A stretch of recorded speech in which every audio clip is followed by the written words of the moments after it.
Croydon channel of light fluid.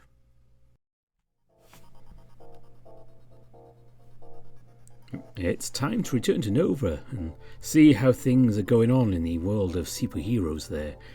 And of course we're on Vince's route. And we've had some interesting things. A new Templar has been learning to fly, helped deal with a convenience store robbery. And we've met some interesting characters who are definitely not going to be supporting our heroes here.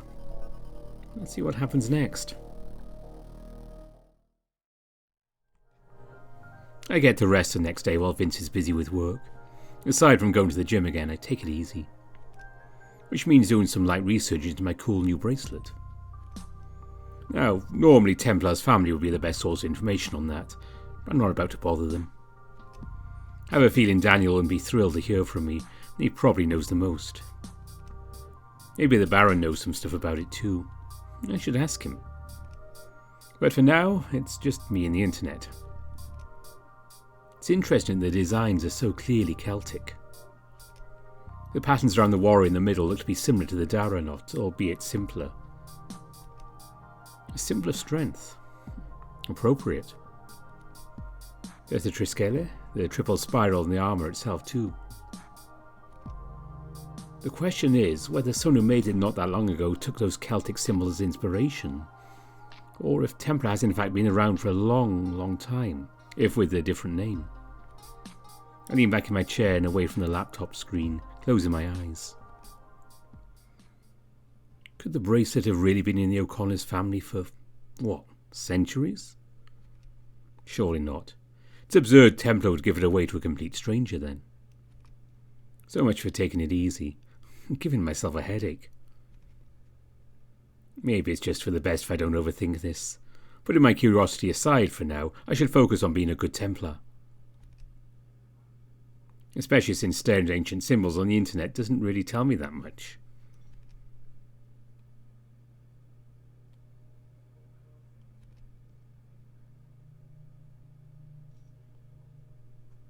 Morning. How's it going? Oh.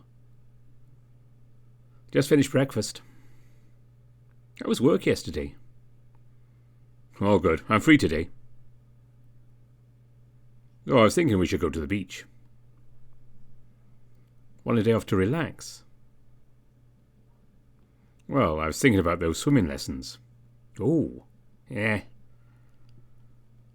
Sure. Okay.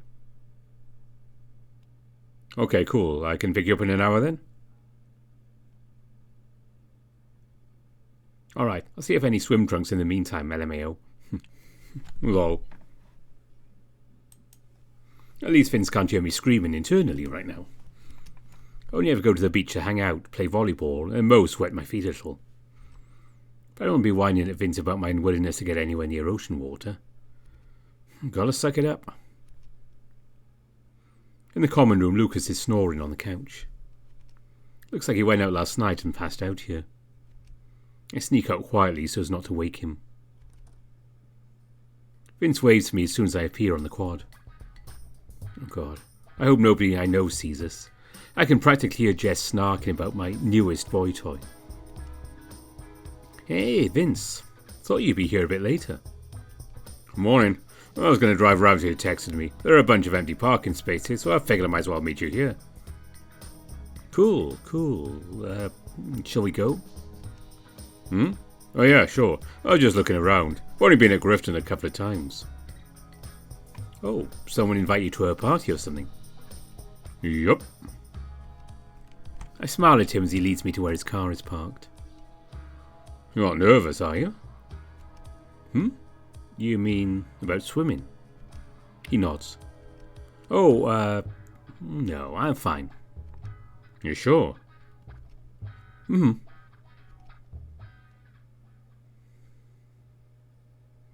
I stare idly out of the window of Vince's car as we drive down the coast. Nowhere has a couple of beaches within city limits. The best ones are a bit further away, and that's where Vince is taking us. Truth be told, I would have preferred to stay in the city. Since everyone knows where the best swimming spots are, the beaches in the city end up being less crowded. I assume you used to come down to the ocean with your family. No, not really. Did you? Yeah. Parents would usually take us to the beach on the weekends. I'd just stay on the sand with my mom while my sister and dad went swimming. Oh, I didn't know you had a sister. Yeah, older. She's on the East Coast for a master's degree. I think I remember you having a younger brother? Yeah. The tiger falls silent, his eyes locked on the empty road ahead of us. Is he in Nova? I think so. Sorry, we don't need to... No, it's fine.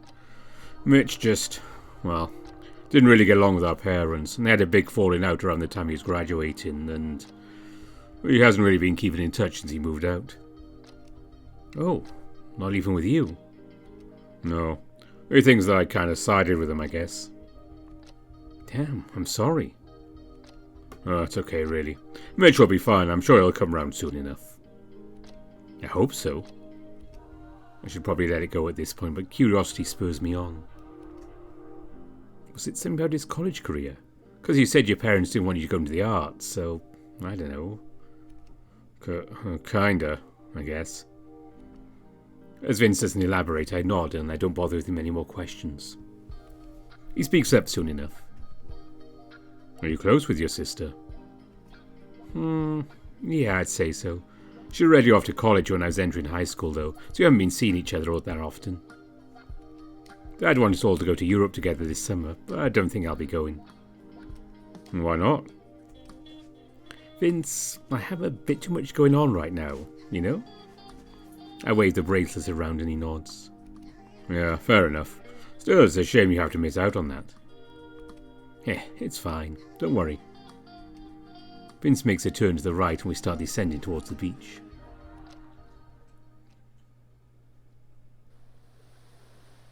All good? I blink, then nod with some hesitation. I guess Vince noticed me staring longingly at the teams of three currently passing the volleyball to one another. The ocean is cold as usual, lapping lazily at my ankles as I stand there with the tiger smile at me in encouragement. Sigh and I take several steps forward until the water is up to my waist. I hate just about everything about this. The cold water, the shifting sand beneath my feet, the way my fur is going to look when I finally get out of this salty mess. Look, we don't have to do this if you really don't want to. I'm fine. Not with the face you're making. My face is fine too. I just need a moment. Alright, sure. Yeah, hold my sunglasses for a second. Handing them over, my striped coach then dives into the water further away, grins and starts doing a lazy backstroke in circles around me. It feels great. I'm sure it does. Grinning, he stops and stands next to me again. I can teach you all the styles you want to keep coming back here. You only really need to know the breaststroke. It's the easiest to learn. Because I don't need to put my head underwater? Exactly. But it's the slowest. If you want to keep up with me, you'll need to graduate to freestyle. Baby steps, right? Okay. And with that, the lesson commences. Vince gives me a demonstration, has me practice the basic motion with my arms while standing. The rhythmic motion as I send ring after ring of ripples away from me would be almost relaxing, if not for the looming awareness that I'll soon be expected to use this very motion to swim. You know, it's kind of funny you took so easily to flying when you're afraid of swimming. Oh, so you think I'm funny? No, I didn't mean it. Relax, I'm kidding. Well, as for flying, well, for one thing, I know for a fact there aren't any sharks up in the air. Are you afraid of sharks, then? No. I mean, this isn't about sharks. Just, all the horrific things that lurk down there waiting patiently to chomp at your meaty parts. And you have a lot of those, so maybe you should be even more afraid than I am. No, those are my best parts. Well, at least me being here will mean the horrors will go after me first, no? I laugh at that. Explaining my deep and abiding fear of swimming isn't easy, especially since even I don't know where it comes from. Vince is cracking me up, and that's helped me relax enough that I could stand to be here for a while longer. Plus, in the end, learning to swim a little doesn't obligate me to be in the water. I'll just know how to survive better if I do end up in there somehow. Jokes aside, at least the flying should have given you some idea of what to expect here. Guess. Want to give it a try then? I'll be right here to set you upright if needed. Sure, let's do this. And so I find myself floating, with Vince holding both his arms in the water, just under my chest and belly while I try to propel my body forward. At first it's more akin to the kicking and flailing of a drowning man, but with some adjustments I start doing a little better. It doesn't feel anything like flying, of course. The armour doesn't require me to do any physical work. Even if the breaststroke is surprisingly easy. All those push-ups paying off? Don't kick straight behind you like that. Vince gives me notes from time to time. For the most part he just follows me around, arms still held under me. It's a little embarrassing with all these people around. Almost makes me wish he'd found a private little beach somewhere. I think I can try doing it on my own a little. Nodding, the tiger steps slightly back while I prepare. With nothing holding me up now, keeping my legs at the right level isn't quite as easy. The instinct to put them back in the sand is too strong, but I somehow manage. As I swim a circle around the tiger, it gives me a thumbs up. Wow, I could be a professional. I believe in you. My laughter turns into sputtering as a small wave hits my open mouth, causing it to be filled with salt water. Yuck. Whoa, you alright? Yeah, I'm fine. You could probably float on your back. Can you? No, my body is a little too dense for that. He gives a sheepish smile in response to my raised eyebrow. Want to try? I guess. What do I do? Just like before, Vince spots me with a hand under my back while explaining what to do. Don't hold your head so high up. It'll just strain your neck. It's better to keep your ears underwater. Trying to relax like he said, I let the back of my head sink a little. I don't enjoy what happens to the sounds when I'm like this, being so muted. But I suppose I could see why people might find this relaxing. Maybe I should try doing this while flying with my armour. But it would feel much nicer to float on my back mid-air. After we're done with that, I do some more breaststroke practice, with and without Vince holding me up. It's well into the afternoon when we finally return to dry land. I look around while I'm shaking myself dry. Do you have to be anywhere? Nope. Like I said, I have the day off. It's been early spring, it's not hot enough that we want to get out of here. Now that the swimming lessons are over, this could be a nice chance to relax a bit. Want to build a sandcastle? Heck yeah!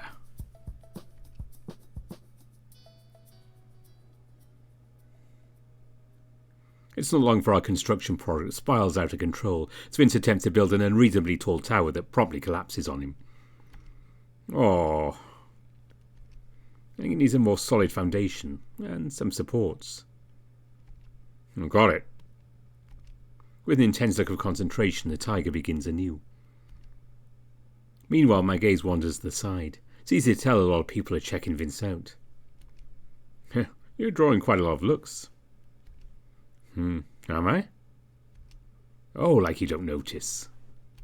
All right. Oh, maybe I do.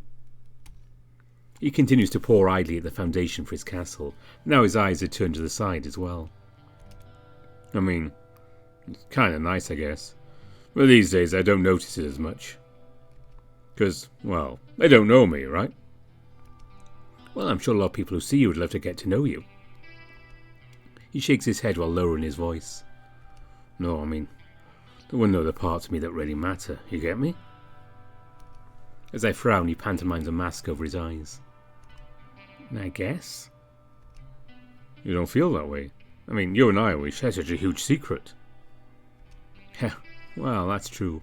Like a secret to bring people closer together, eh? Yeah, that's something most people wouldn't know. Or understand, even if they knew. It's like, the best thing that happened to me in my life, changed it completely. And looking at me like this, nobody would know. I can see what he means. I certainly felt a little disconnected from my normal life ever since I woke up at the Sentinel's HQ. How do you deal with people who are supposedly close to you? There's this whole monumental part of your life that you can't share with them. I don't really even say they know who I am at all. Or what would that say about my relationship to them?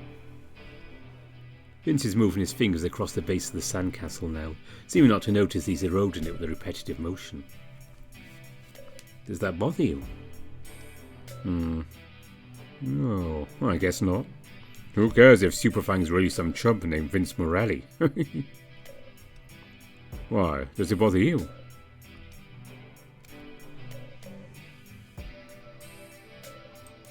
Maybe. I'll need to think about it. I didn't mean to bum you out. No, it's not like that. You just give me some food for thought, I guess. Well, either way, we're all here for you, remember that. I'm here for you. Yeah, I know. Oh, thanks, Vince. The tiger grins at me, while the expression turns to panic as he notices what he's done to our shared project. Whoops, sorry about this. It's all good, dude. Want to finish building? I think we'll be dry by then. Yep, let's do that.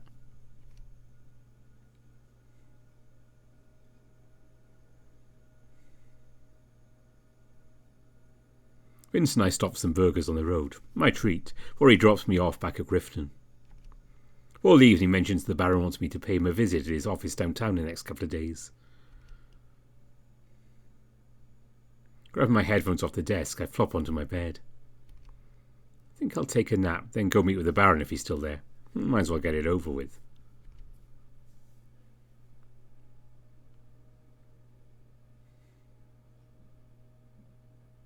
The receptionist in the main building of Brown Industries doesn't give me any trouble, but I haven't been warned in advance I'd be coming by, although he does give my casual outfit a disapproving look. A long elevator ride later, I'm in the office of the CEO himself. How goes your training? All good. Did you find something new? There's a flash of confusion in his eyes, but then he shakes his head. No, and that's not why I wanted you here.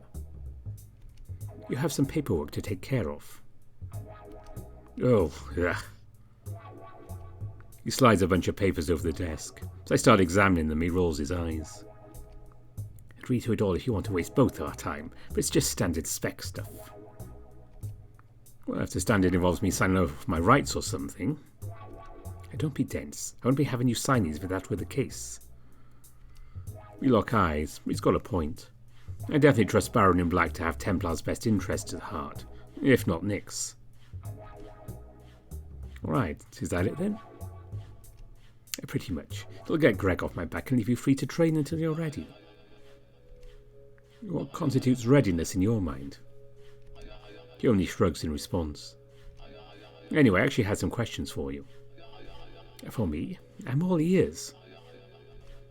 Well, it's about the bracelet. I don't really know anything about it. Its history, I mean. The rat starts drumming his fingers on his desk. You know who you should be talking to for that. Right, I'm sure he'll be happy I roll up and start asking where his dad got this thing. Listen, Danny's a good kid. He got emotional at the funeral, but... Weren't you best friends with Michael? Surely you know something too. With eyes downcast, he takes off his glasses and starts wiping them. Not as much as you'd think. Do you know how long they've had it? What does that matter? I'm just curious. Wouldn't you be? There's a tense beat before he speaks. Does it really matter if it was 2 decades or 2 millennia? Yes, dude, that makes a ton of difference. No, it doesn't. Right now, what matters is what you do with it. Thanks, I'm well aware. But if it's that old, well, I just don't get... There's only one person who'd know, and he's no longer here. So focus on something more useful. It's not that simple, man. It is. If you need help working through your feelings, I do know a therapist. I don't need therapy. The Baron stares at me, clearly skeptical. Listen, I promise, if I thought I needed it, I'd agree, but I don't. You're making this difficult for no reason, but fine. So? I know that Michael's mother used the bracelet as the first Templar known to the public, and his family had it for at least a couple of generations before that. I remember him mentioning that nobody was using it back then. Did he say why? I don't think so. Probably because with no superpowers around yet, something like that would have drawn incredible attention. Guess so. Did Michael know where it actually comes from? Who made it? No. No as in you're not sure, or no as in no? He didn't know. Huh. I guess we know something more about bloodlines, clearly. Maybe it passed to unrelated people like me in the past. That makes sense. But was it just because I happened to be there? No, Raccoon. It wasn't just because you were there. I know that for a fact. Michael was certain not just anybody could use it. Okay, so what makes me special then? The rat opens his mouth as if to respond, and closes it. Go ahead. I don't know. Michael didn't know any criteria either. I see. In the ensuing silence, the Baron pours me a glass of water, which I refuse with a wave of my hand. I'll do my best. To live up to him, I mean. You don't... Nick, just focus on your training. Yeah. I'll be heading out. Thanks. All right. I head back to the elevator, feeling an odd mixture of relief and anxiety. What is it about this thing?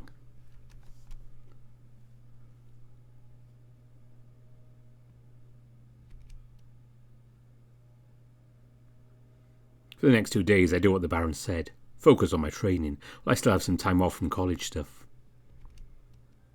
Vince guides me through various combat simulations, skill throws at me. Still feels weird to be swinging on a melee weapon around, but I'm sure I'll get used to it soon enough.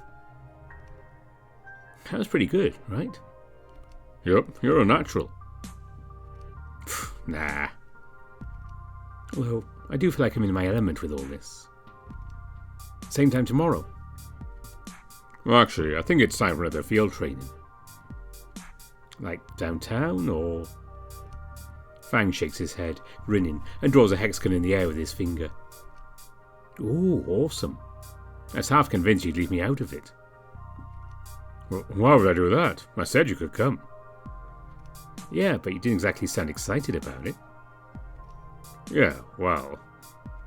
Anyway, get proper rest during the day. We're going out late at night. Awesome. Give me a call sometime before we need to meet. You got it.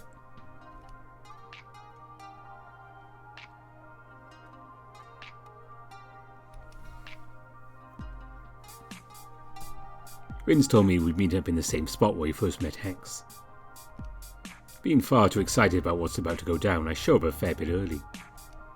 Soon enough, I spot the hyena vigilante floating in my direction on one of their platforms.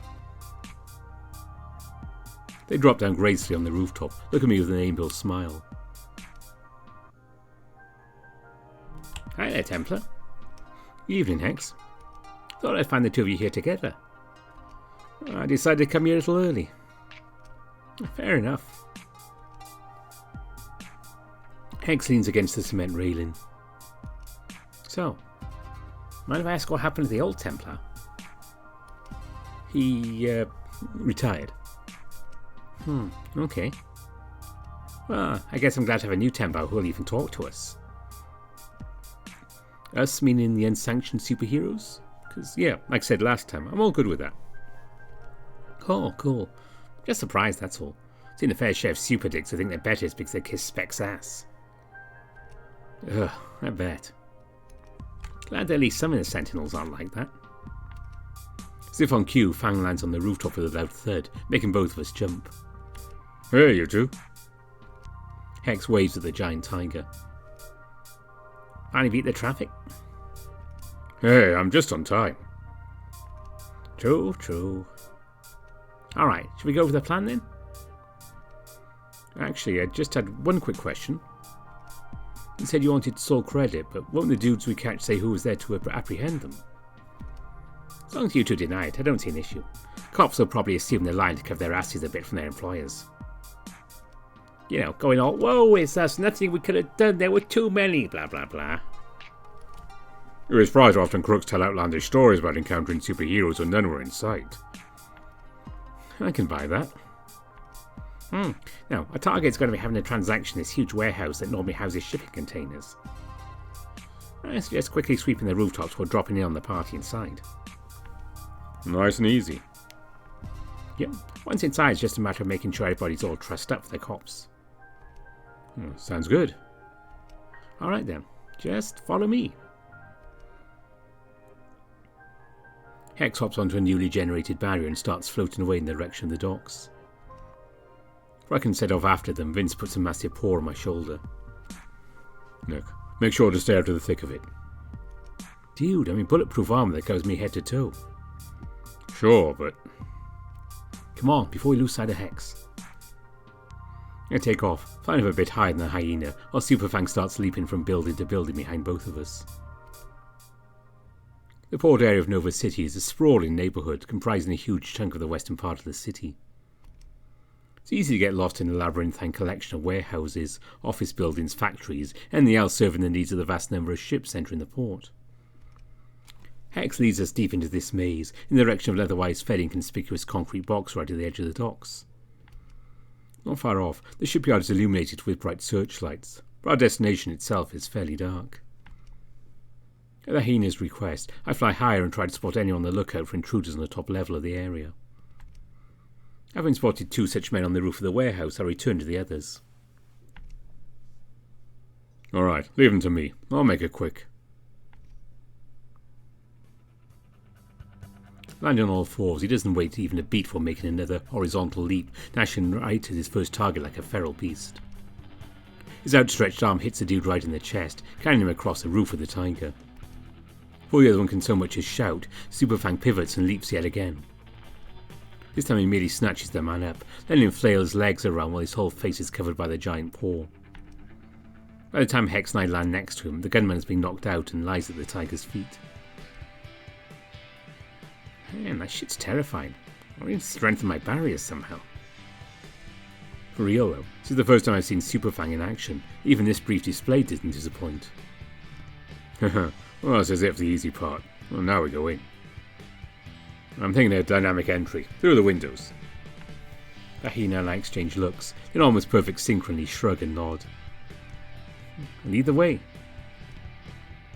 Grabbing one of the guns, Fang hangs off the edge with one arm, then throws the weapon forcefully at the nearest window. He then swings straight through the opening. He lands on the walkway and I fly into pause beside him. The inside is a mess. Several large shipping containers, most open and empty, stacked over to one side. Close at the entrance, a jumble of machinery, construction materials, scaffolding litters the floor.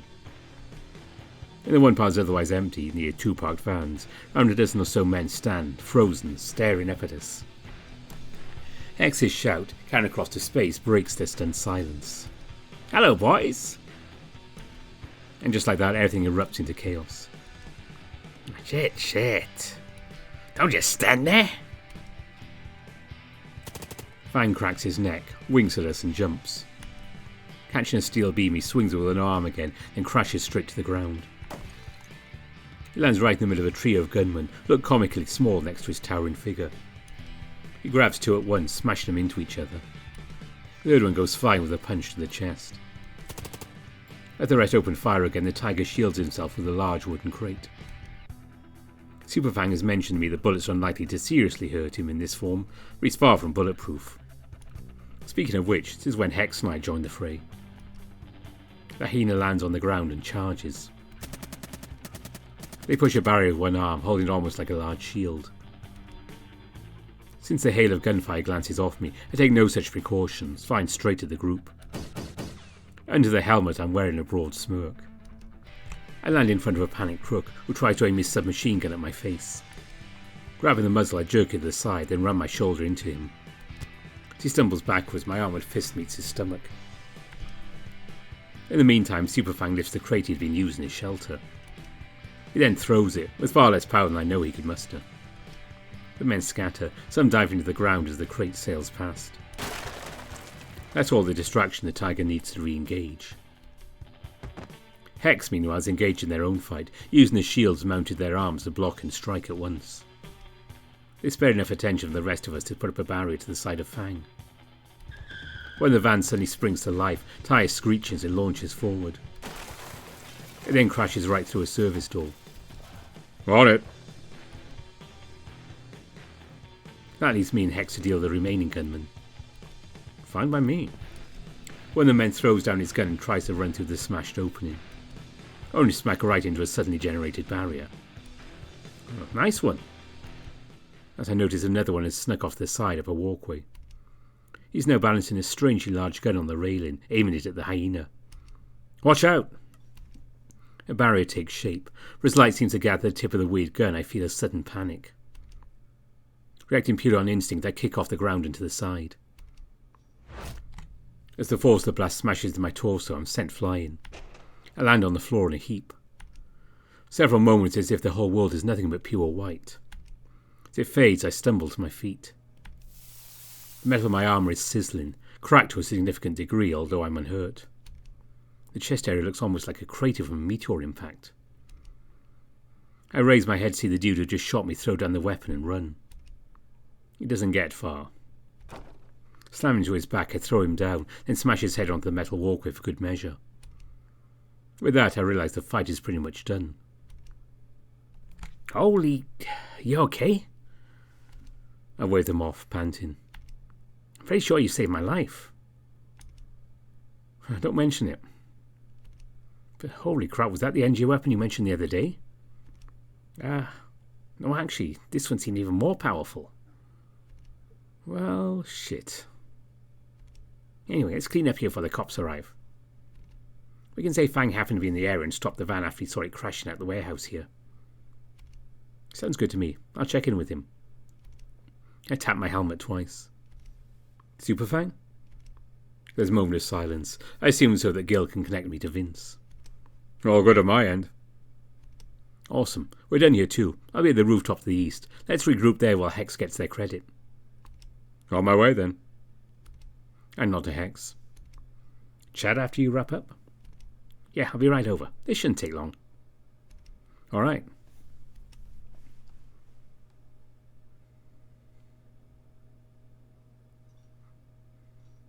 I relay what happened to Vince while we chill on the roof. He in turn tells me how he had to rip both dudes out of their seats and let the van crash into a concrete wall. Oh man, I can't believe I missed that. Next time I get to chase the fleeing car. Ha! I'm glad you're there to shield Hex. Man, can you believe the power in that gun?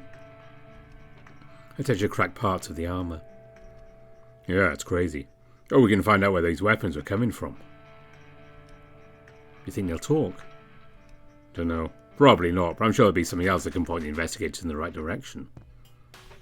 I know the Baron will take a lot of interest in what happened here. Would he know we were involved? Vince shrugs. Actually, a story about me noticing the fleeing van is good enough. We'll just say I was helping you do flying practice in the area. Sure. Oh, and there they are.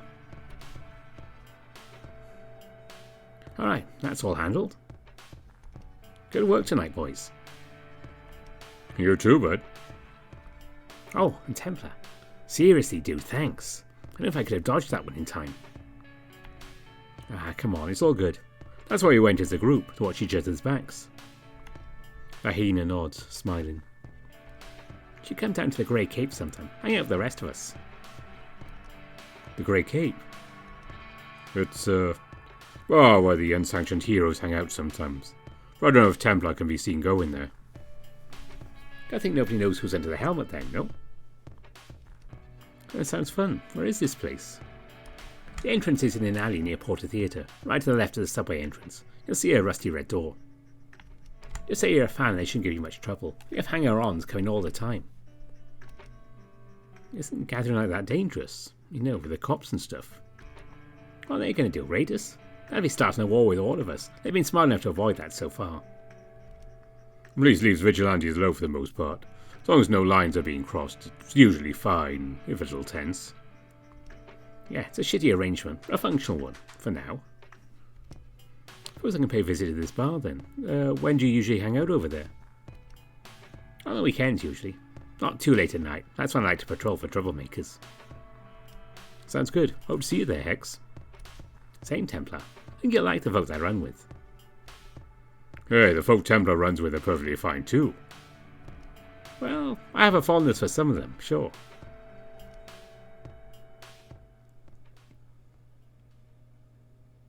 I accompany Vince to the nearest hideout, where he changes back into his clothes, and we part our ways to the subway station again.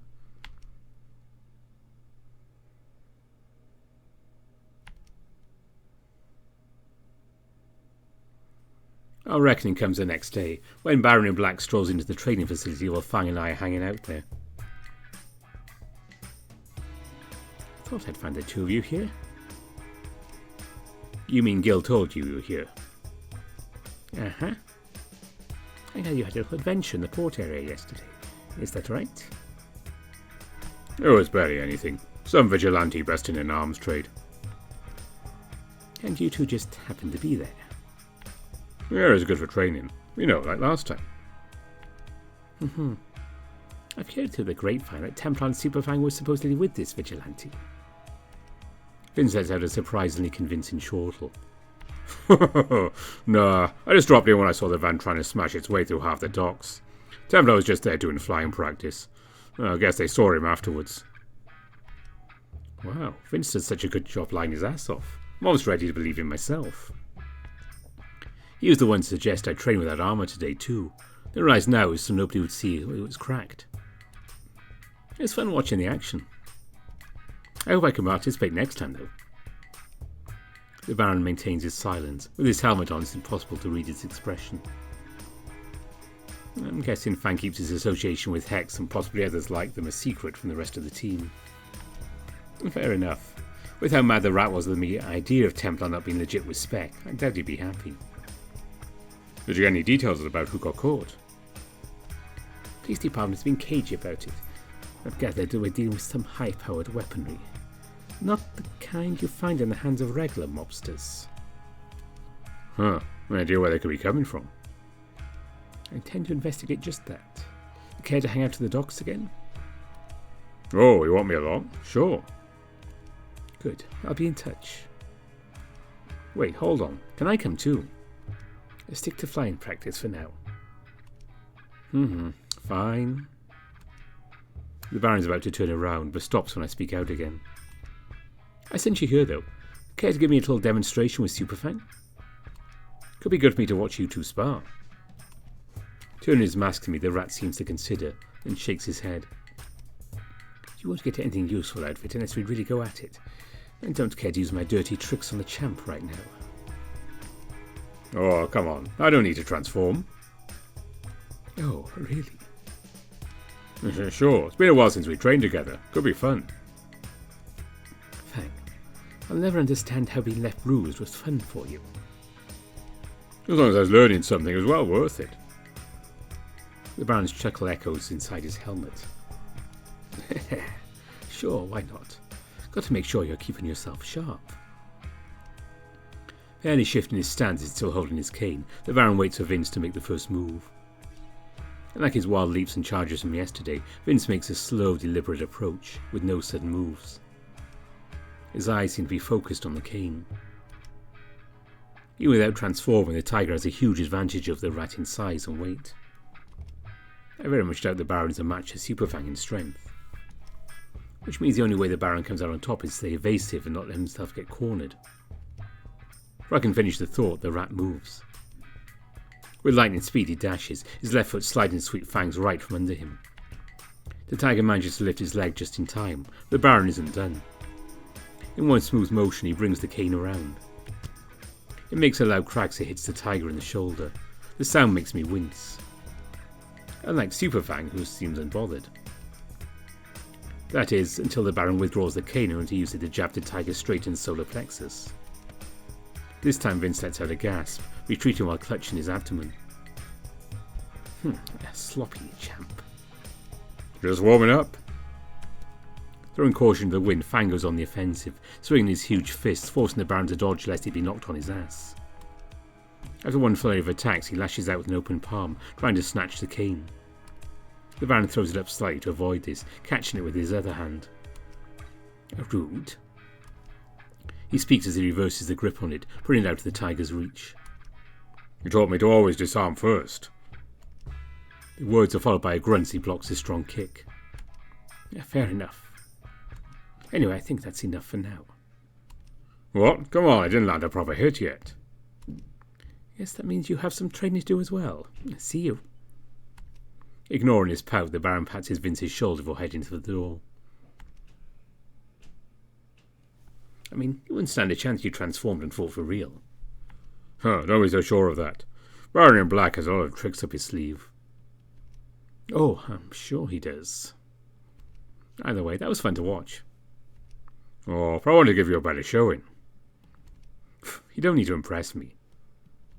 The tiger sighs, staying quiet, but his expression brightens again. By the way, I'm going to pay a visit to Lila after this. My costume got a bit torn last night, I think when I swung through that window. I'll have her take a look. Want to come with? She said she wanted to meet you sometime. Oh yeah, I like that. Where are we going? She's usually at a lab at Brownford. Have you been there? Nope. Well, the campus is nice. I think you'll like it. Cool. I can drive us this time. Sounds good.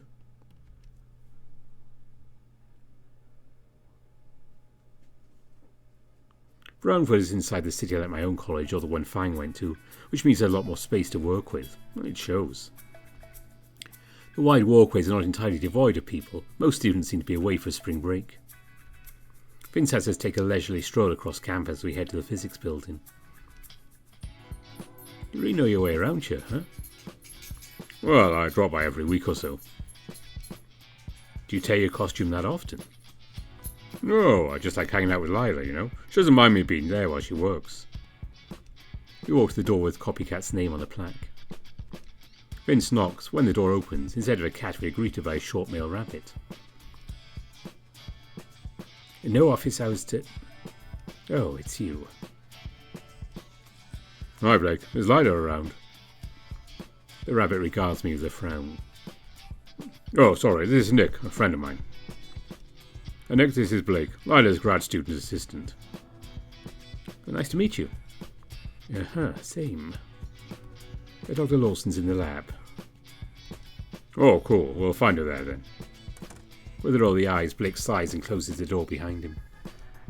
I promise not to touch anything. Yeah. I was about to head there myself anyway, so come on. I give Vince a questioning look as we walk behind the rabbit. The tiger just smiles at me.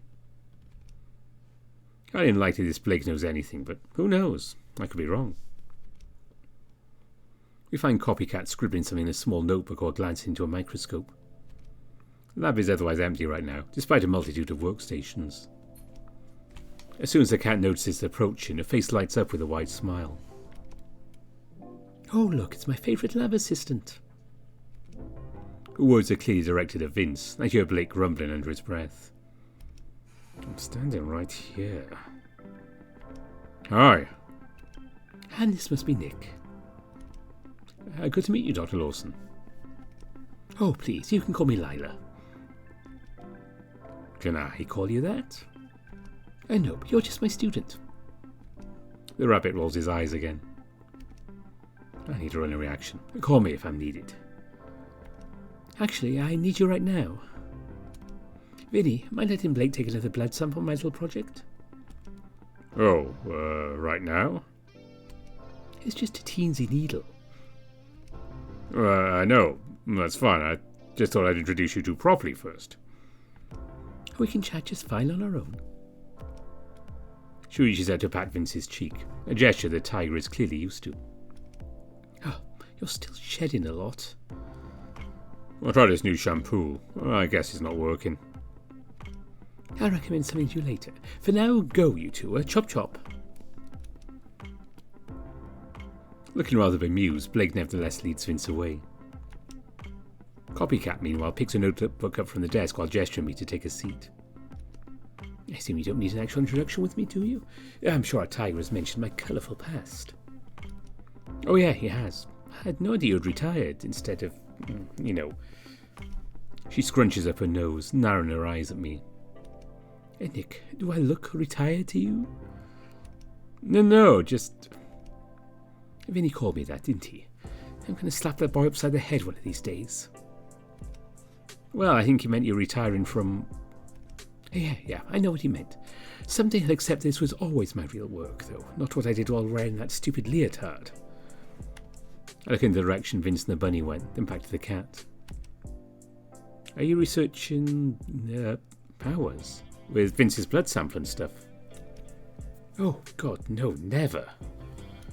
Her denial is surprisingly sharp, and I'm a little taken aback. Oh, really? How come? I'm a strong believer there are some areas where the light of science shouldn't shine. This been one of them? That's right. Trust me, Dick, the less we know, the better. I'm a bit surprised to hear that from you. Why? Because I'm a scientist who happens to have powers? I can let my curiosity go. Nothing good would come of this kind of inquiry. Just think of all the ways this kind of knowledge could be misused. To make more of us? Well, not us exactly. You're a bit of a special case here. Right, but I mean superpowered folks in general. Yes, that would be my concern. I fear the numbers are increasing anyway. They are. That's trouble on its own. Although it remains to be seen whether that's a true trend in growth or merely more publicity, and a better survival rate. Survival rate? Yeah, bit of a change from the first generation. Used to be you weren't guaranteed protection for your own powers. Plenty of poor bastards dying because they had no protection from their own flames or acid breath or what have you. It wasn't pretty. Cases like that are rare nowadays. You shudder, thinking about the implications of what Dr. Lawson is saying. So many ways a superpower could go wrong. That's a pretty fast adaptation. Right? Not even close to a standard timeline for evolutionary adaptation. Well, that aside, I read not long ago that more and more teens are discovering powers, especially in the states around New Mexico. Aftershocks of the Trinity disaster, no doubt. Oh, I suspect the population will even out more across the world as time passes. But it's true America has the largest rate of occurrence at this point. So you really don't do any research into this? As far as I know, there still isn't a good explanation of what happened. Oh, there is an explanation, Nick. Idiocy, plain and simple. But as for the mechanism behind all this, there are plenty of explanations. But you're right that they aren't very good. Best I've heard was Jackson back in the 90s proposing a theory based on quantum fluctuations in the... Lila pauses, frowning, then throws her head back and laughs. How did we get to talking about all this nonsense? I just wanted to get to know you a little. Sorry, I guess I was curious about what you do. And instead I ranted about what I don't do. Oh well. She chuckles to herself again. That's when Vince appears through the door behind her, rubbing the crook of his left arm as he walks. All done. A good boy. Not painful at all, that, was it? Of course not. All good. Something tells me the tiger isn't all that fine with needles. I appreciate it. Had a nice chat, you?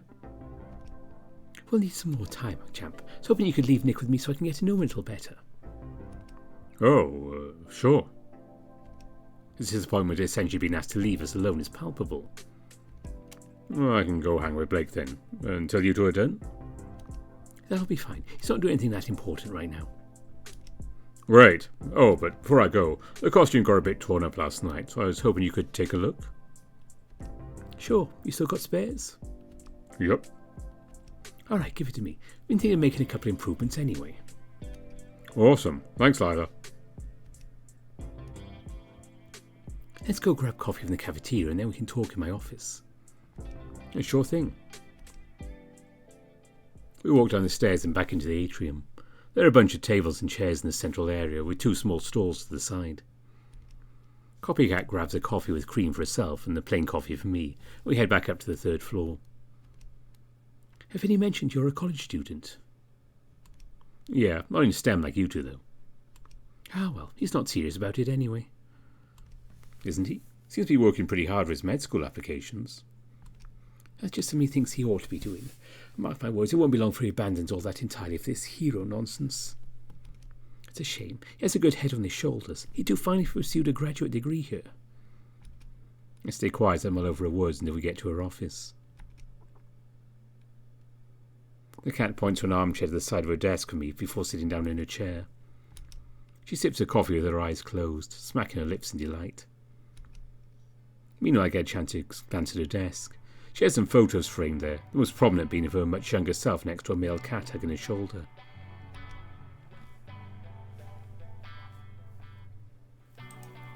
As my eyes linger on the photo, I open my mouth to ask the question, but Lila speaks before I can do so. That's my brother, Abe. He took that photo about 2 months before he enlisted in the army. He was killed in action in Burma just months after that. Oh, I'm so sorry. Lila leans back, sighing. He really wanted to serve his country. My dad was in the army too. He wanted me to join, I guess for the same reason. I'm glad you didn't then. Yeah. Anyway, sorry. I didn't mean to be nosy. It's fine, Nick. Thank you.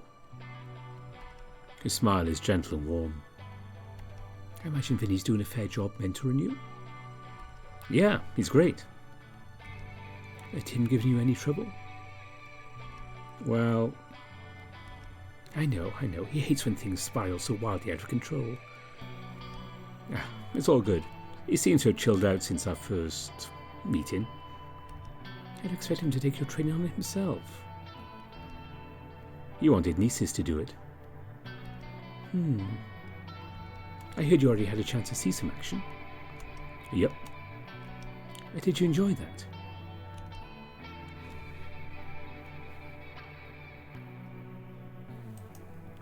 Well, stopping bad guys though, I have this bracelet, so it's cool to put it into action. Fair enough. I doubt any Templar is capable of sitting it out. She chuckles as she says that. That's why you decided to quit being a superhero. Ugh, I hate that word. We had some disagreements, Tim, Emma and I. Oh, Michael too, I suppose. And I was tired of their pretense. So much preening, cries for attention. I don't know. You can probably tell well enough that I find the superpowers business troubling. Yeah, but we're doing a lot of good, right? I don't know, Nick. Are we? Nowadays the cops will need to know supervillains, or worse have armed soldiers in cities battling it out. Lately I see far more of these so-called superheroes clearly chasing fame and glory. It just encourages more people to dress up in silly costumes and go out there begging for attention, instead of doing something useful with their powers. I guess I can see where you're coming from. But as long as they do some good in the process, does it really matter? It changes you, Nick, having these powers. And we know it, each of us. You get caught up in it. It makes you special, you think. And suddenly you see everything that happens around you through the lens of that power of yours. If one has a hammer, one tends to look for nails. She nods, looking tired. I wonder if Vince has mentioned what my weapon is now. There's lots of hammers to go around. Have you noticed how often powers are tailor-made for combat? I never really thought about that. Is that true? I mean, there's Unbound. She mostly did search and rescue, right? Phasing through fallen debris, all that. She could reach into your insides with a phase knife and leave it there for a nasty surprise if she wanted to. Well, but she doesn't. Oh, I'm well aware. Emma is admirable in her approach, but her power could be used for that. And that's what I find disturbing. But that just shows it comes down to the wielder. Superfan could, I don't know, work construction or something. Yet he doesn't. Well, I guess he feels more useful here?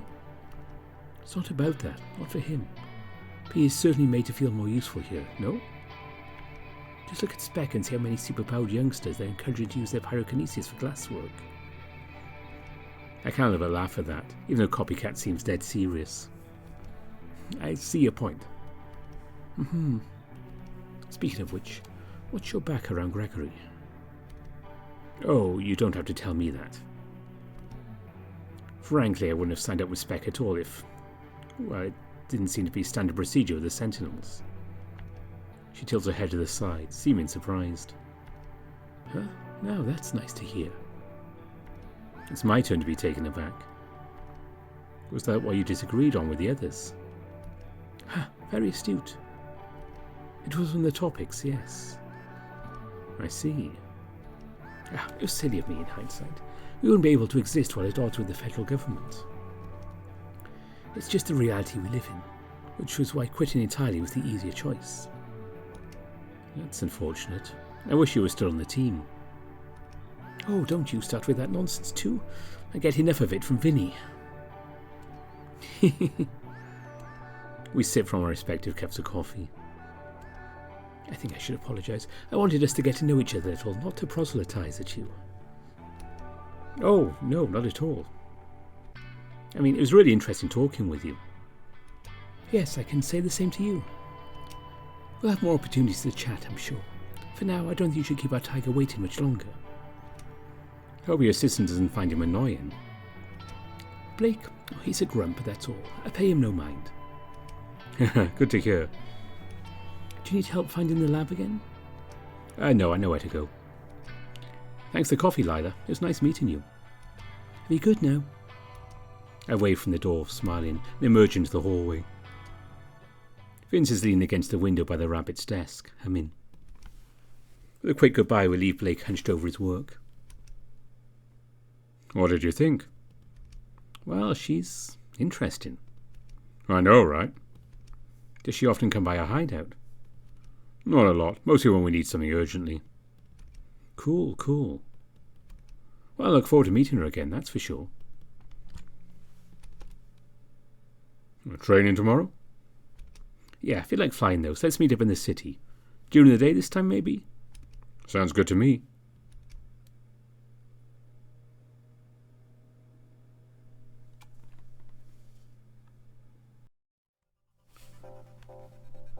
Well, it was interesting meeting Lila. Nice to hear some different views there. And that was a good update. I hope you all enjoyed it. And it was certainly an interesting one to do because I have been so busy recently. I have not had time to read this ahead of time. So that was basically a blind reading. One or two mistakes cut out, but on the whole, I was just doing that as read there. That was interesting to do. Speaking of reading stuff, I was reading my schedule earlier. So either this Thursday or after next weekend, we'll have Chapter 3 of Starlight Falls. I'll be doing that story again. Coming up this weekend is actually going to be more After Years. We're going to catch up on Rowley and what's going on with him in his route on After Years. Then the weekend after that is actually going to be more After Class. We're catching up with Lars there. And if you've just heard, Nick's route is out in Smoke Room publicly. It happened just earlier today as I record this. So I've read it. It's very good, trust me. I'll be fitting in that one in a couple of weeks' time or so after class comes up. And I might fit in a short midweek video somewhere along the line. I'm not quite sure yet. Let's see what happens there. And then, after putting off several times these red things coming up, I will be going back to Minotaur Hotel later in the month. And we have more of MC Murado's work coming up. Another short story or two coming up with that stuff there. I think that's roughly what we have set up. I'm going to not plan too much for midweek videos this month. As I say, it's been incredibly busy in the last 2 weeks, so we'll see how things go. I'll try and fit something short in if I can. Otherwise, standard weekend videos. And that is just about it. As always, I want to say thanks to all my donors on Ko-fi and Patreon. You're very much appreciated. And if you can't give anything, that's absolutely fine. It's hard for a lot of us these days. So as long as you're just watching, enjoying, that's good enough for me. And feel free to say what you think about these videos in the comments. I never really know what people are thinking. But as always, I want to say a big thank you to my top donors on Patreon: Bieka, Harvest Mouse Productions, Nova Starburn, Omar, Samutu, Andy Peng, Mohammed Al-Zamel, Aaron Fox, Exac, Evan King, Sindri Dragowolf, Kopi, Spiderling, Grizz, Dissonance, Anubis Silverwind, Ida Corval, Tiger Cub, Ryan Hall, Bastion, Lexi Bucciarati, Gobers Visser, and Kartek. And actually, one of those names reminds me that hopefully later in October, if I can get my scheduling set up, we'll be having a new VN starting up. I get lots of recommendations for things, and trust me, I try to get to them, but sometimes I don't. And this is not my full-time job, so I can only do them now and again. But I don't want to bring one I've been enjoying, and then I have to check up on a couple of others. And when we have some time, I do want to think about one or two more, but we'll see how things go with that. There'll be more Superfang in not too long. They're going to be concentrating on his route for a bit, with occasional Nesis and Baron there as well. So yeah, more Superfang on the way in Supernova at some point. For now, thanks for watching. Bye for now.